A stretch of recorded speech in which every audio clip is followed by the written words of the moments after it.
आज ABP live पर हमारे साथ डॉक्टर विमल पंडिता हैं जो कि मेडिकल ऑन्कोलॉजिस्ट है। सर बहुत बहुत स्वागत है आपका एबीपी लाइव पर। Thank you Ashish and ABP live for having me today. So मेरा नाम डॉक्टर विमल पंडिता है। I am consultant medical oncologist at Kailash Omega cancer hospital Dehradun. I am practicing medical oncology from last 15 years and thank you again for having me.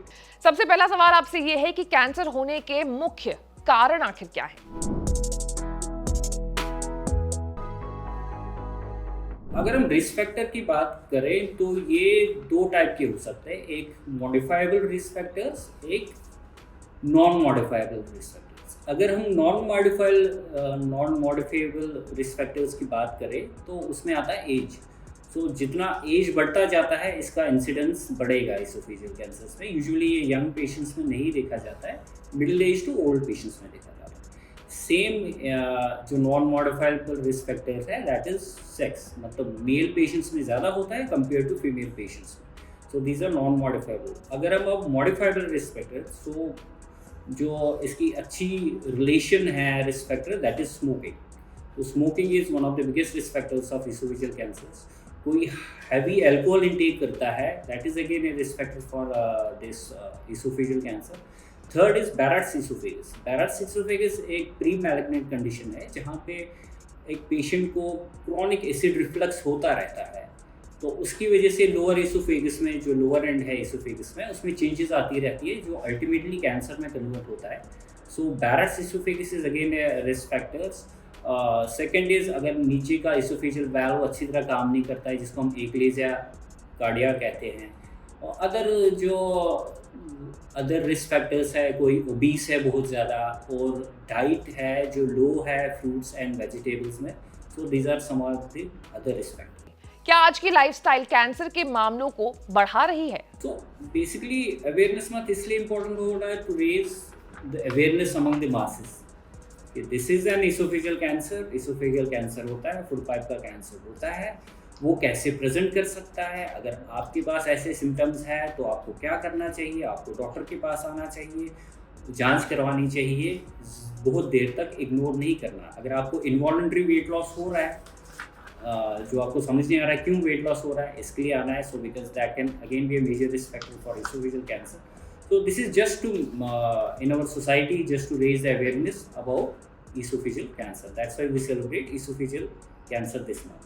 Sir क्या आप हमें बता सकते हैं कि किन लोगों को कैंसर का खतरा सबसे ज्यादा होता है? जो मोस्ट कॉमन पेशेंट्स जब आते हैं, जब उनको इसोफेजियल कैंसर होता है, जो उनकी पहली शिकायत होती है वो होता है कि मेरे को खाना अटकता है, जिसको हम मेडिकल टर्म्स में डिस्फीजिया कहते हैं। तो कभी कभी ये जब खाना अटकने लगता है उसमें पेन भी होता है जिसको हम ओडाइनोफीजिया कहते हैं। एंड कभी कभी किसी पेशेंट्स को रिकरेंट वॉमिटिंग होती है, वो एक सिम्टम हो सकता है, presenting symptom. And most of the patients में वेट लॉस की चिंता होती है, सो उनको अवेयर नहीं होता है, सो उसको हम इनवॉलंटरी वेट लॉस कहते हैं।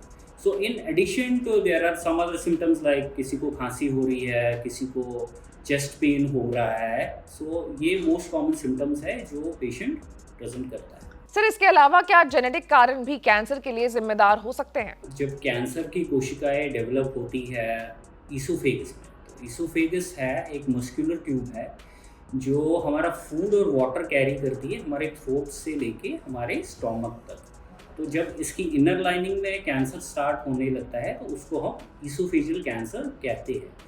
तो oesophageal cancer among the top 5 cancers है इंडिया में अभी तक। तो ये मेनली दो टाइप्स का होता है, एक स्क्वैमस सेल कार्सिनोमा जो मैक्सिमम है 80% में होता है, और एक एडिनोकार्सिनोमा है जो अराउंड 20% पेशेंट्स में होता है। धूम्रपान और शराब का सेवन किन तरीके से कैंसर से जुड़ा होता है? प्रिवेंटिव मेजर्स है वो अपने आप है। इफ समवन इज स्मोकिंग, सो पहले स्मोकिंग स्टार्ट ही नहीं करनी चाहिए। अब अगर स्मोकर है आप तो उसको आप बंद करें, हैवी अल्कोहल इंटेक ना लें, और अगर आपको क्रॉनिक एसिड रिफ्लक्स है तो उसका डॉक्टर से जांच कराएं, उसका ट्रीटमेंट कराएं। सो ये जो मॉडिफाइबल रिस्क फैक्टर्स है इसको हम अगर मॉडिफाई करें तो the risk of developing ultimately into an oesophageal cancer decrease हो जाएंगे। और अपनी डाइट में हम फ्रूट्स एंड वेजिटेबल्स का इंक्रीज सेवन करें उससे भी थोड़ा रिस्क कम हो सकता है। क्या शरीर में कोई बदलाव ऐसा होता है जिससे रेड फ्लैग समझ करके हमें तुरंत अपनी जो जांच है वो करानी चाहिए? तो जो मोस्ट कॉमन पेशेंट्स जब आते हैं, जब उनको इसोफेगल कैंसर होता है, जो उनकी पहली शिकायत होती है वो होता है कि मेरे को खाना अटकता है, जिसको हम मेडिकल टर्म्स में डिस्फीजिया कहते हैं। तो कभी कभी ये जब खाना अटकने लगता है उसमें पेन भी होता है, जिसको हम ओडाइनोफीजिया कहते हैं। एंड कभी कभी किसी पेशेंट्स को रिकरेंट वॉमिटिंग होती है, वो एक सिम्टम हो सकता है, presenting symptom. And most of the patients में वेट लॉस की चिंता होती है, सो उनको अवेयर नहीं होता है, सो उसको हम इनवॉलंटरी वेट लॉस कहते हैं।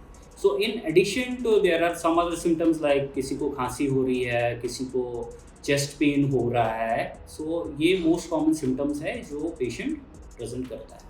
तो ये थे हमारे साथ डॉक्टर विमल पंडिता, जिन्होंने कैंसर से जुड़ी हर एक डिटेल हमें बहुत अच्छे से समझाई है। डॉक्टर साहब, थैंक यू सो मच हमारे साथ जुड़ने के लिए, और ऐसे तमाम बड़े खबरों से अपडेटेड रहने के लिए आपको हमारे चैनल को लाइक, सब्सक्राइब और शेयर करना होगा। मैं थी आपके साथ आशी सिंह आनंद।